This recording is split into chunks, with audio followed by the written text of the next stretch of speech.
With Crown Jewel taking place this past Saturday, these are going to be my reactions to each of the matches that happened on the card and how I think Crown Jewel was as a whole. Truthfully speaking, Crown Jewel was actually a pretty solid PLE. I gotta be honest. I mean, everything about it was pretty damn good. The surprisingly worst part about the entire PLE, I want to say, was probably the Bloodline versus Bloodline match itself. The storytelling is always really good, but the match itself, the quality of that match, the build in the match, it was not very good, and I would have to say that was probably the weakest part about the PLE, but I'll get into that in a second. But overall, this Crown Jewel PLE kind of surprised me with how good it actually was. I was pretty much shocked on Saturday when I was watching. It was actually pretty damn good, and it kind of surprised me. When it came to the Saudi crowd, they definitely surprised me. I was not expecting them to be as good as they were. And when they started cheering on the women during their matches, that even surprised me, because we all know how Saudi crowds can be with them and how Saudi is in general with women. So that was really good to see. And again, I was just completely shocked. And well done, Saudi. I'll give you that. Well done. Let's start things off with the first match on the card that night, which was Roman, Jay, and Jimmy versus Solo, Jacob, and Tama Tonga, with Tonga Loa, of course, ringside. We can't forget about the infamous Tonga Loa. But the way this match started was obviously with Solo and his posse coming out first, and then Roman and Jimmy came out together, and Jay had his own entrance, which kind of surprised me, but at the same time, it was so well done. The fact that they didn't have them together yet, that was something to keep in your mind during the match, and we saw it during the match, which was when Jay went to go give Roman a hot tag, and he hesitated and ultimately chose to tag in Jimmy rather than Roman, signifying that Roman has no longer got Jay under his thumb, and that Jay is no longer going to be taking commands from Roman like that. Jay will respect Roman and obviously say that he is his OTC, but Jay is no longer going to be his lackey. He's no longer going to just do whatever Roman wants and let Roman walk all over him. And I thought that was done well in that match, but there wasn't enough of those instances. God, if I could fucking speak. There was not enough of those instances, and it was kind of disappointing in a sense. That match kind of left a sour taste in my mouth, I gotta be honest. And then at the end, when Solo ended up pinning Roman off of two Samoan spikes, when we've seen Roman kick out of worse.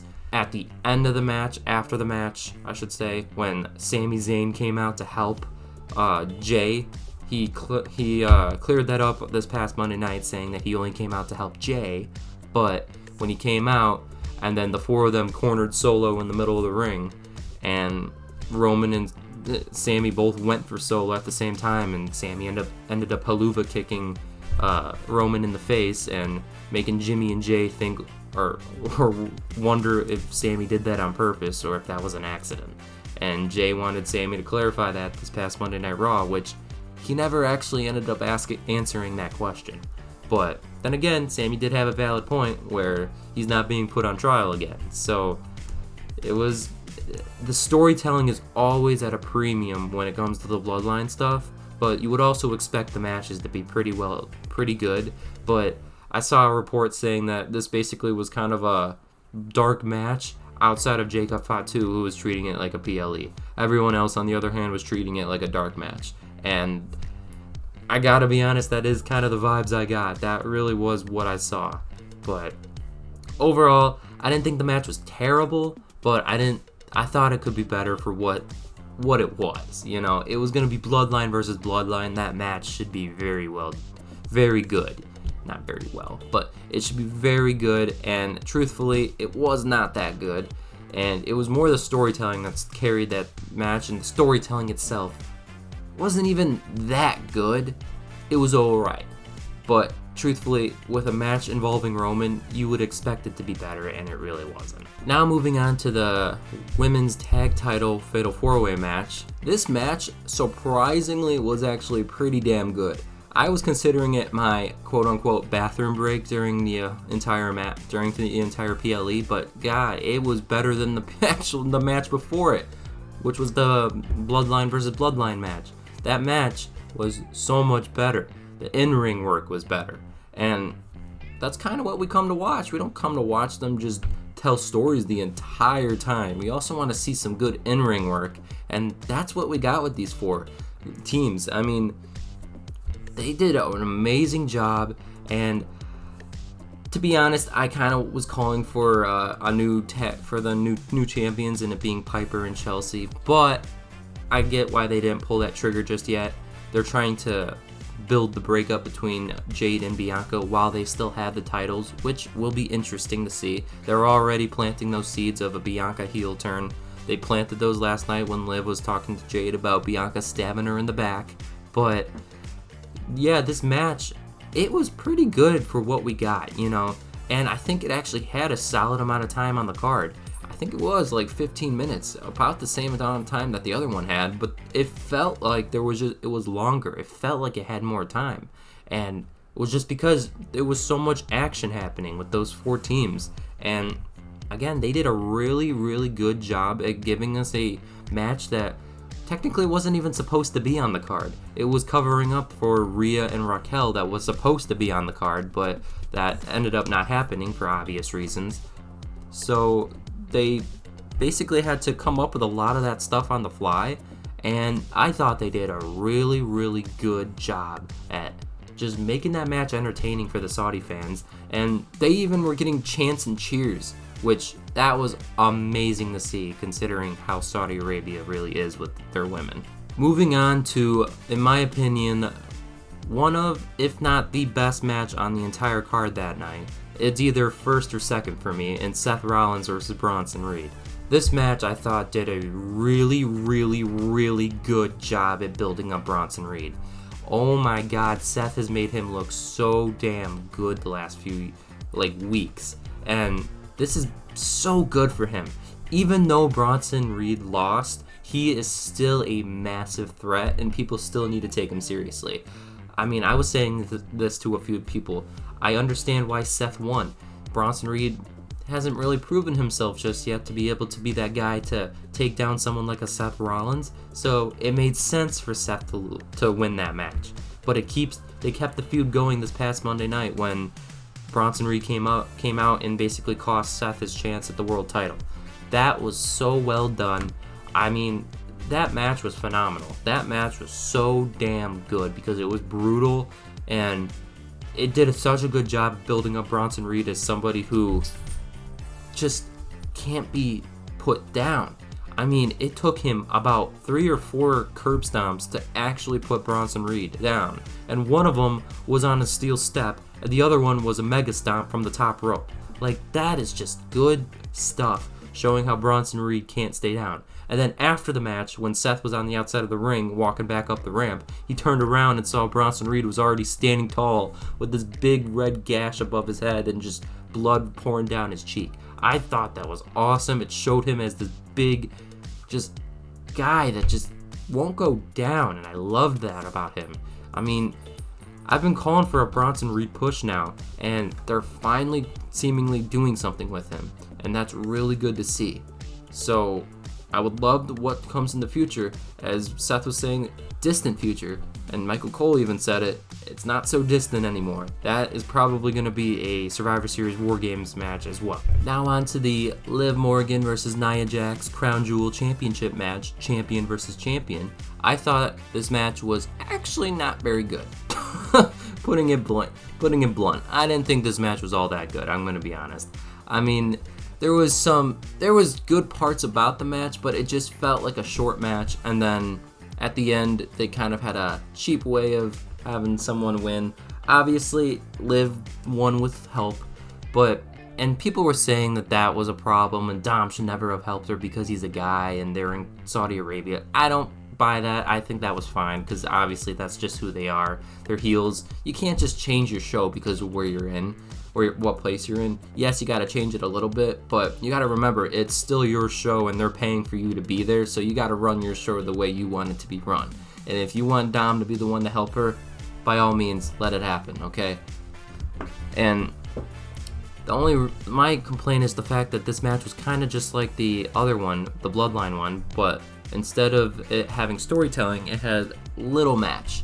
There wasn't much of a match, in my opinion. I mean, I don't know, they just, there's something about it. When Tiffany came out to cash in, that just was so dumb, you know? They're kind of doing what they did with Priest last year with the Money in the Bank contract. Tiffany has come out so many times now to fake cash in, and it hasn't even happened, you know? It's like, I don't know, they're making her more of a joke now than she needs to be. I mean, they used to take her pretty seriously before Money in the Bank, but now she's becoming a joke with that briefcase, and I kind of hate it. It's not really helping her at all. And they're both champions were present, and she still wasn't able to cash in. That's just what's mind-boggling to me. They could have made that match one of the most interesting matches if they just had Tiffany cash in, but they didn't do that. Instead, we got Tiffany being stopped by Diesel Raquel on the outside, and Dom going in and basically helping Liv win the match with some distractions. That was basically what we got. And yes, again, the outcome was fine. I don't mind Liv winning. Honestly, you want your top people of your company winning in Saudi Arabia, so I completely understand why Liv won. I thought it could have been better. I thought it could have been longer, and I thought they could have done something with Tiffany cashing in, which they did not do. And I think that really hurt that match in the long run. Now, moving on to the match we were supposed to have but never did have, which was Randy Orton versus Kevin Owens. They instead basically had a massive brawl outside the ring, and the ref was never able to actually ring the bell and start the match. And honestly, I wasn't opposed to that. That was a really creative idea, and I didn't have a problem with it at all, actually. I mean, it was kind of them wanting to have technically 7 matches on the card, but not having all that time in the world to actually give them that match. So they basically just said go out there and basically brutalize each other for 10 minutes without the bell really ringing. And that's kind of what we got. That was really well done.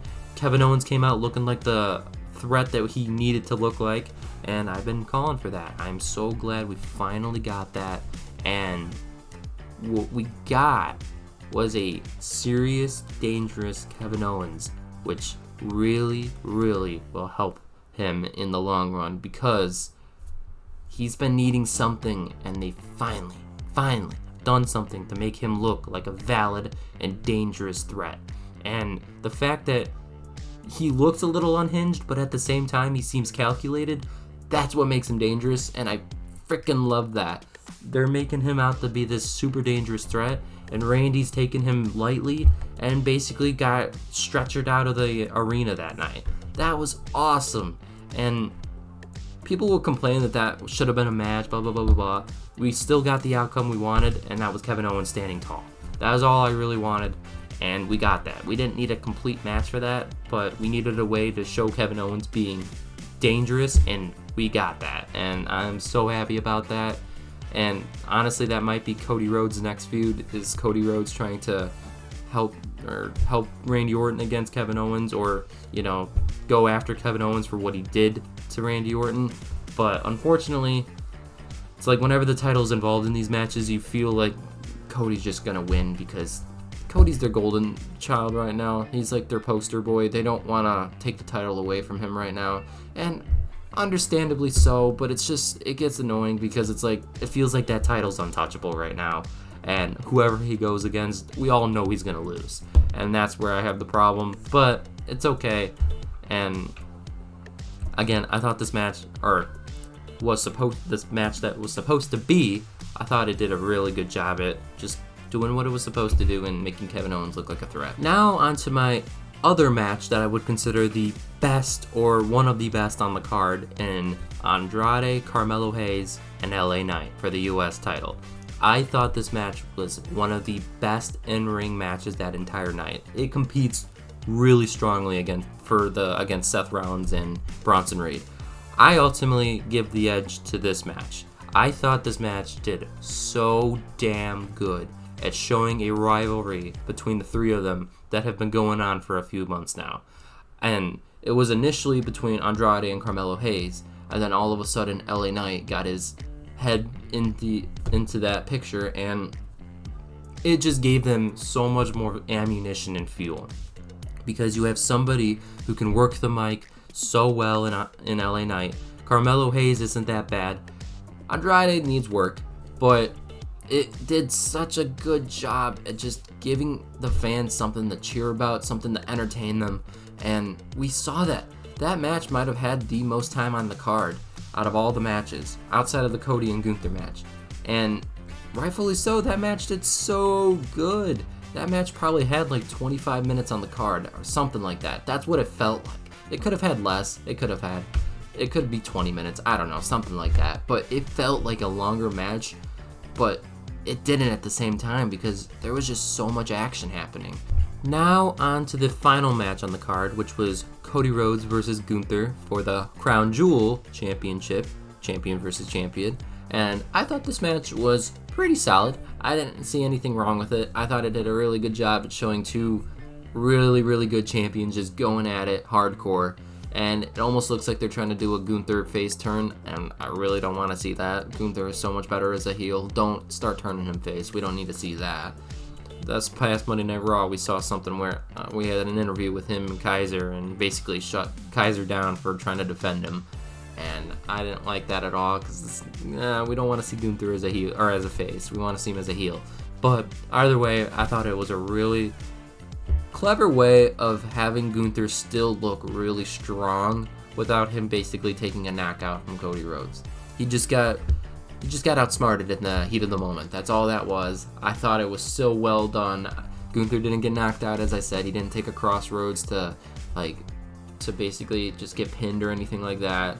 I mean, yes, he got pinned, but it was such a clever way of not making Gunther look like a dumb champion or anything like that, or a bad champion. He still looks like a really, really good champion, and I knew damn well going into this match that Cody Rhodes was going to win. I just knew it, even though Cody doesn't really need this championship. As I said at the beginning, I didn't see anything wrong with this PLE. I thought it was pretty damn good for being a B-tier PLE, for being a PLE that's in Saudi Arabia that a lot of people don't expect to be too good. A lot of Crown Jewels actually have been surprisingly very good, and this one follows that pattern. I mean, this one I thought was a really solid one. A lot of good every match in its own right was good all throughout. Obviously, as I said before, the one match that kind of just bummed me out a little bit was the Bloodline versus Bloodline match, but that's okay. There was some storytelling in that match that happened at the end, and that story will continue on, and it won't suffer anything from that match. I mean, if anything, it'll pick up some steam from this, so that's okay. And every other match I thought was phenomenal. I didn't see any lulls in this entire PLE, if I'm going to be honest. I thought it was a very engaging PLE, which is hard to say for a lot of these PLEs lately, is that there's some points in these matches in these PLEs where some of it's not engaging, but I thought this entire PLE was pretty damn engaging. I thought it did a really good job at just showcasing talent in Saudi, and I just got to give it a massive thumbs up for this because it was just a great show. I'm running out of things to say for it, as you can tell, but love to hear what you guys have to say about this PLE. I thought it was pretty damn good. I'd love to hear what you have to say, and until next time, see ya.